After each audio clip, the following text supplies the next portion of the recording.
Hi guys, welcome to this video. If it's your first time here, then welcome along to Porsche Minor Mechanics, Porsche and Campers. If it's your returning visit, then great to see you back. Now today we shall be servicing a Renault Clio petrol 2014.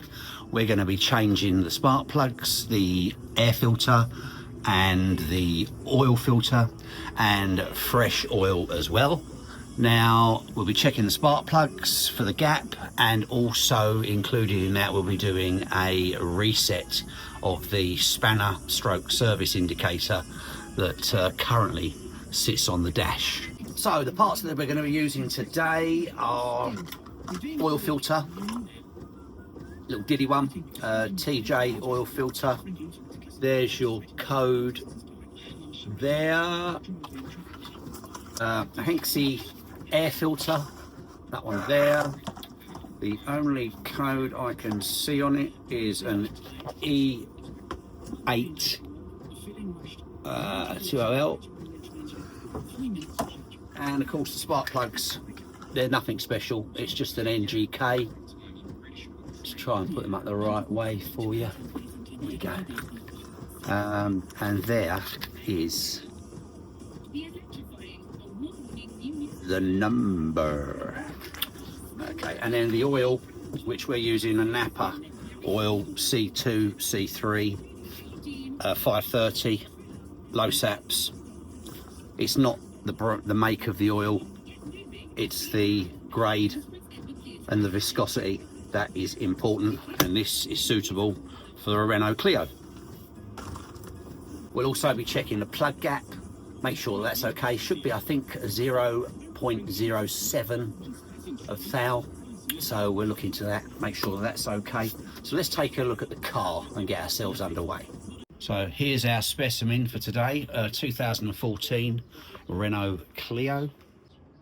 Now I have already taken the liberty of putting the ramps underneath. They're quick jacks if you want to know. They're underneath and chocked up and ready to go. And then to open the bonnet, we literally go in the driver's side and you will find the bonnet pull right there, and we'll pull that. And then to open the bonnet, just to the right hand side of the Renault badge, there's a little lever just in there. Slide that to the left, and then hey presto, your bonnet is open. To start the service, once we've raised the car, which I'm going to do next, we'll need to remove this cover. We'll need to just pop this out of its clip. We'll need to undo that clip on there. Sometimes they're a one-time clip, but this one's obviously been serviced a few times and it's been replaced with an ordinary Jubilee clip. And we'll also need to pop open this one here just to separate these two parts from the housing, which is going to lift off altogether, and that will expose our coil packs to give us access to the spark plugs.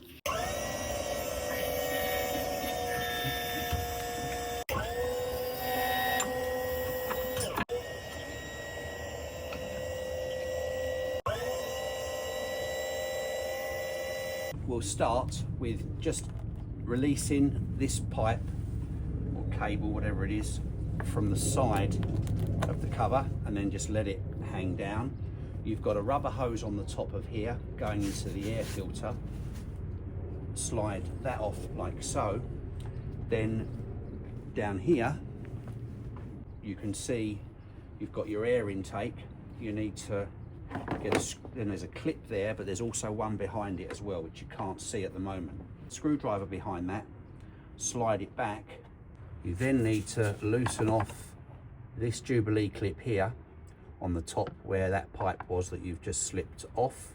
Unscrew that, then lift to take the cover out of its little rubber mounts, and then slide to the right slightly, and then if you lift it up like so, you'll then see the second clip underneath, which we're going to release, same as the other one, and that will allow you to slide those two off, separate them. There's a bit of a leaf in there, and then you can just put that aside.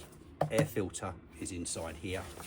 We've got 1, 2, 3, 4 screws which we'll remove to get the old air filter out shortly. This piece here is almost paper-like, so be careful with it. Don't stretch it, don't pull it, don't twist it too much, otherwise it's going to leak. So to remove the plugs, 1, 2, 3 and 4, you've got 1, 2, 3 and 4. Now you can't get these wrong going back, because if you look at the back here, you've got 1, 2, 3 and 4, 1, 2, 3, 4, so you should be all right.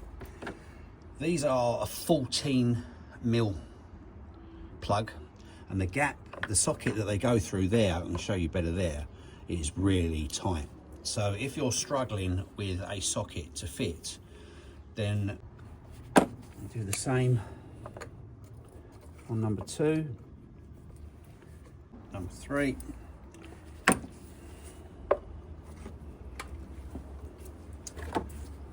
Like I say, without something inside that socket, unless you've got the right socket for the job, which will have, if it's a proper 14mm socket for spark plug removal, then it will have that little rubber insert in it to grab hold of the plug to lift it out. Without that in there, you're going to drop the plug the minute you undo it and really struggle get the plug back out of the hole because it's so far down the port. That one felt quite loose, almost to the point where you wonder whether you're on it or not, but we'll find out in a second. We were.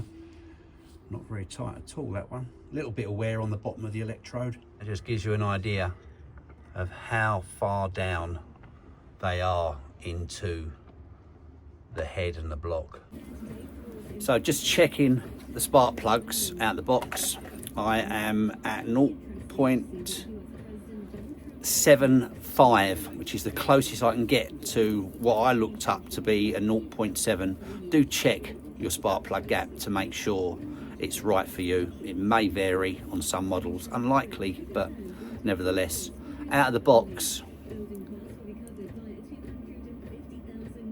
it slides in there nice and snug, to be fair. Remove the protective sleeve.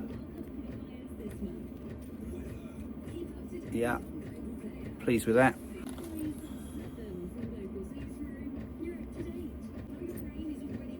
Yeah, nice. And the last one. Yeah, lovely. The electrodes were a little bit worn on the other ones. I did check them and they were coming up a bit larger. Don't shoot me down, but I put a little drop of heat resistant grease, and I mean, this stuff's like treacle, but I just put a little bit, and I mean a little bit, on the thread, because as you could see, they're very dry. They were a bit crunchy coming out the car, so that way. I've always done it, right or wrong, but that's just my choice. Entirely up to your good selves. Right, we'll pop the plugs back in.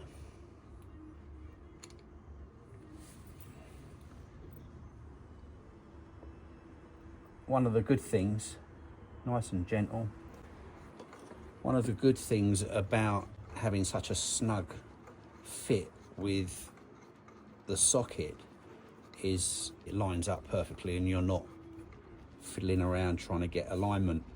Right, that's in.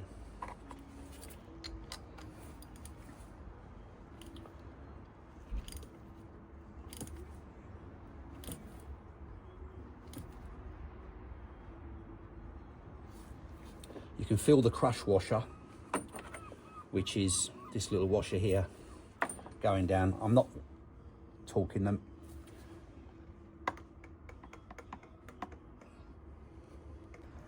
There you go, we're out. Just push it in far enough so that it's biting. Nice and square in the hole. And then sort of like a quarter turn, you can just start to feel the crush washer going down.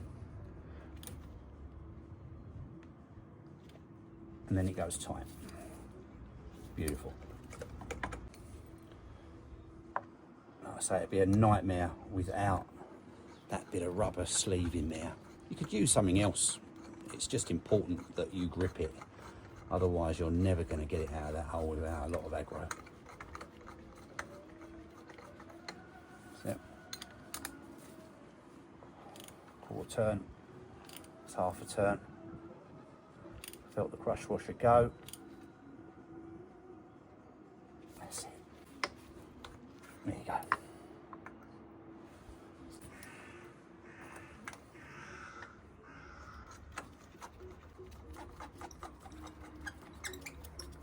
Beautiful. Not so noisy going in. That little drop of grease will made all the difference. It's about half a turn. There we go. Once it goes tight, stop. Because this is an aluminium head. You don't want to go too mad. There you go. Hallelujah. Just going to make sure it's tight. There she blows. Place your 4 leads. They just clip, and you can feel a little pop as that goes inside.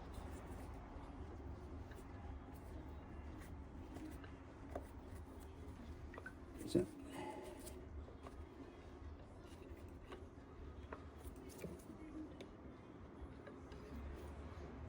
pop. So that's 1. That should be in there. So you got 1, 2, 3, and 4. That is the plugs done.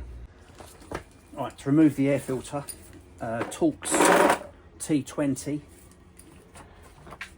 You have 1, 2, 3, and 4. So we'll just undo those.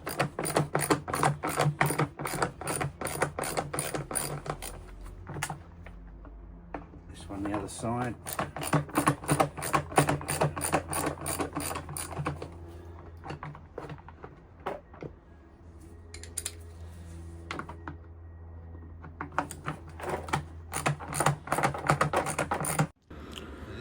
Now, I'm really sorry, but for some reason I didn't record the installation of the new filter, but this is the old one.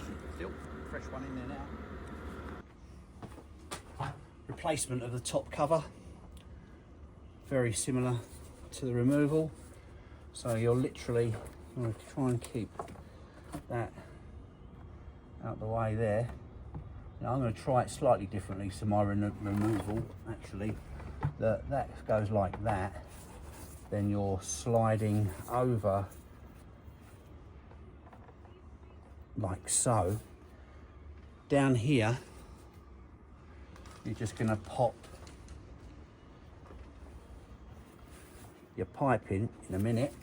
That locks down there, that locks down there. This pipe, just slide it back on there.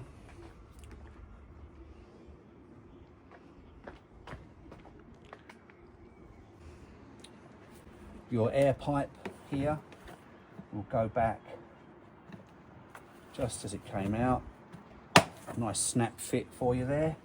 And then this pipe here pushes back into the housing.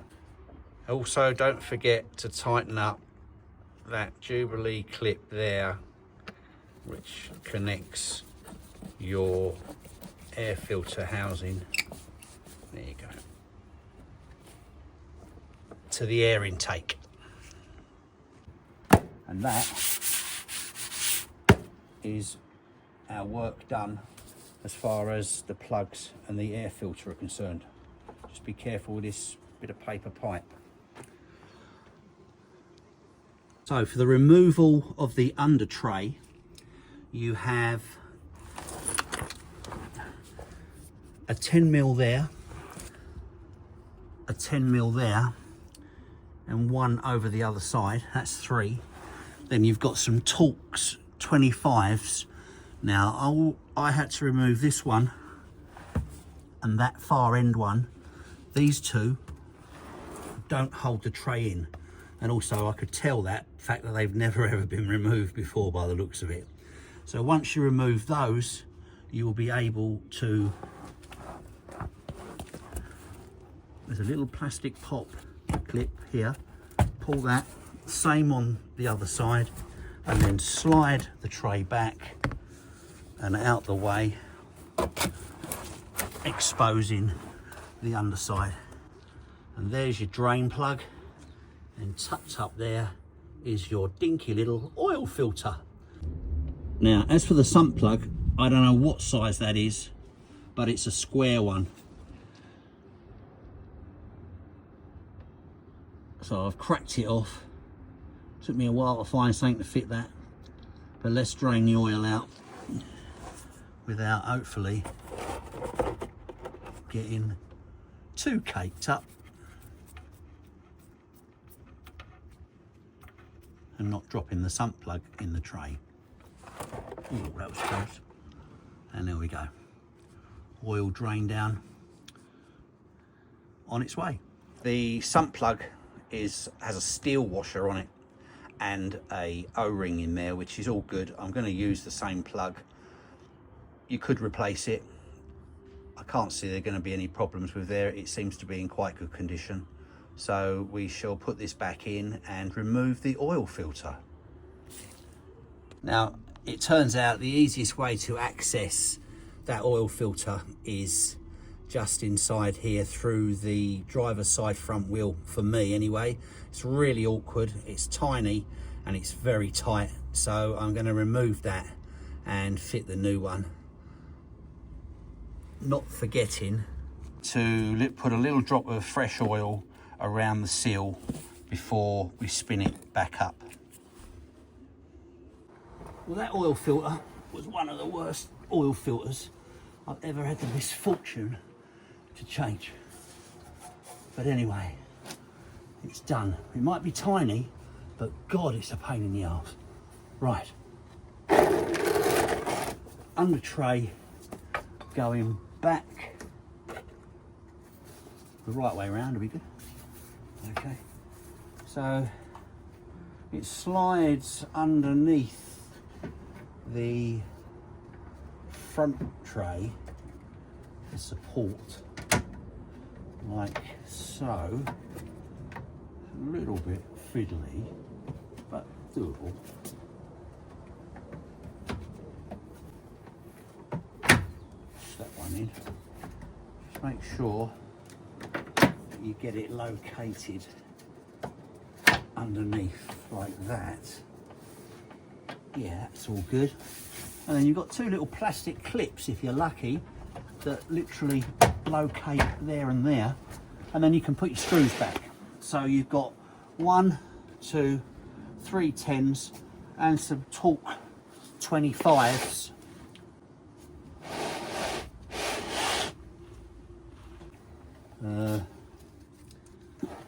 So 10mm in there. One. That's one of the Torx out of there.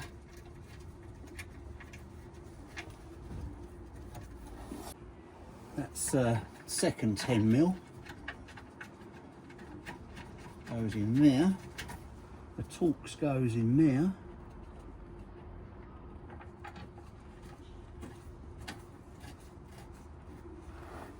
And the other 10 goes in there.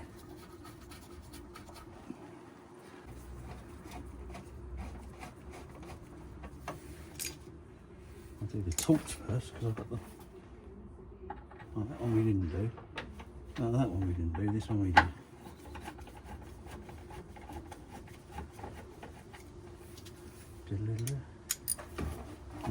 Oh.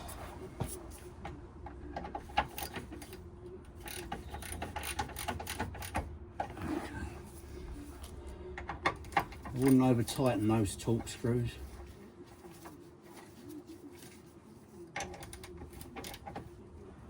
Especially if yours are as corroded as mine are.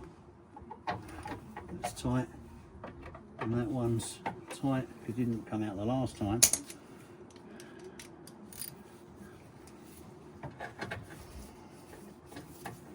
And then you got your 1,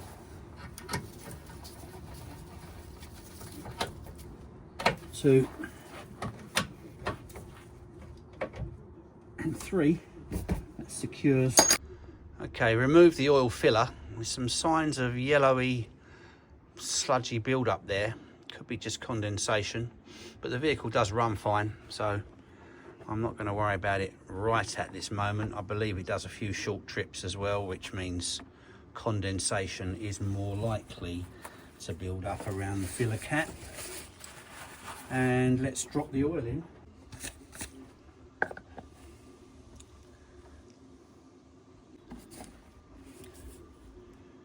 I've removed the dipstick, in with the oil. I should imagine this is somewhere between 4 and 5 litres, but we're going to find out. I don't honestly know its capacity. I know it's not over 5 litres. But you do need to take your time filling these up because it's got a very shallow reservoir. Sometimes I wonder whether Renault go out their way to make it awkward for you. I'm about 4 litres in, so I'm just going to stick the stick in the oil, which is straight down there.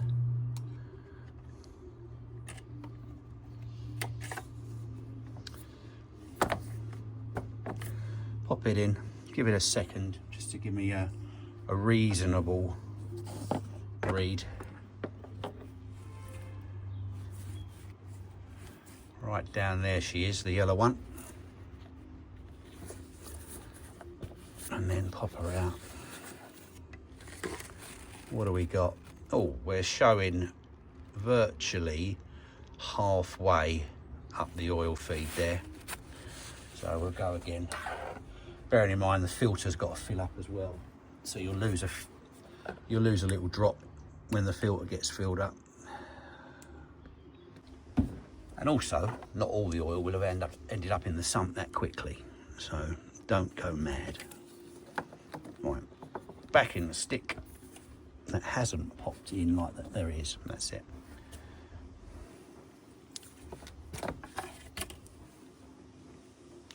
And that's very near the top now, which is absolutely fine. So we'll start it up, let it circulate a little bit, and then check it again.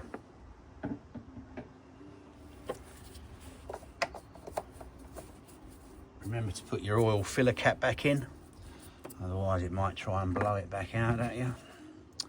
And your dipstick in the oil diner, just turn it a little bit, make sure it pops in.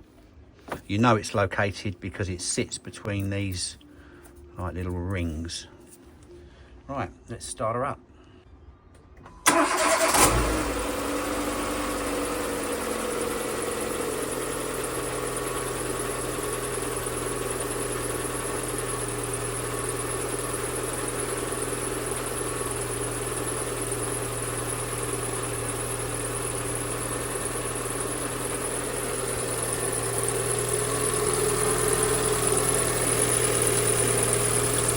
Sweet little engine.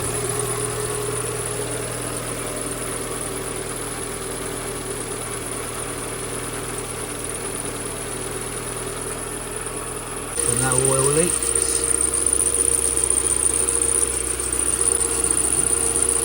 From the sump or the filter. All looks good underneath.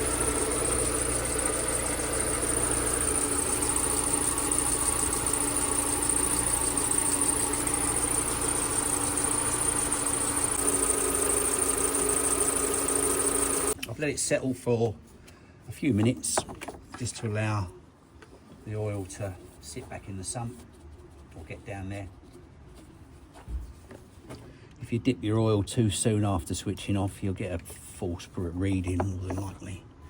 Right, it sticks back in. Okay, yeah, we're just shy. You can see that or not. Yeah, we're just shy of the top. There you go, it gives you a better idea, which isn't too terrible. So we're going to put I'll put a little drop more in. But the most important thing is it's not overfilled.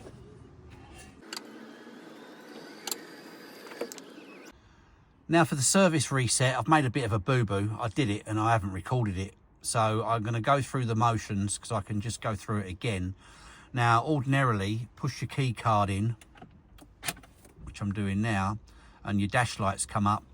You saw the spanner light up there. Now that would be on all the time, and in your screen you might have service interval coming up as well. All you do to reset is don't start the vehicle. On the end of your stalk on your right hand side, assuming you've got a right hand side drive car, is press and hold the lower button and scroll through until you come to service intervals. Now release, then press and hold the bottom one again until it starts flashing, or it comes up with the service interval. Now as you can see, mine says 12 months for the next one because I have reset it already. So then push and hold that button again and it will then flash after about 10 seconds to indicate that you've reset the service interval, and your spanner light at the bottom of the dash will go out. You can then press your stop button and you'll have a nice clean, clear dash of any errors. So thanks for watching this one on the Renault Clio service. I hope that's been of use to you. Thanks for watching. Like and subscribe if you like what you're seeing. The next video is probably going to be on the Porsche, and that's coming out within the week. I've got quite a few jobs on, so I will be posting a few videos over the next sort of 3 or 4 weeks. Thanks for watching. Any comments that you might have, by all means drop them in. Always glad to receive them, and thanks again for watching. Porsche Minor Mechanics, Porsche and Campers on our way out. Bye for now. Just a quick note. If you watched the last video, I talked about improving my camera, whether to go for a DJI or a iPhone 16 Pro. Well, I've gone for the iPhone 16 Pro. So I'm well pleased with it. The camera and the quality are superb, but of course it's 128 gig. And I bought a few little toys to go with it, like the old selfie stick and the tripod and stuff like that. So I hope that it improves the quality of my videos a little bit and gives you a better experience. So thanks for watching, and catch up with you really soon. Thanks, bye.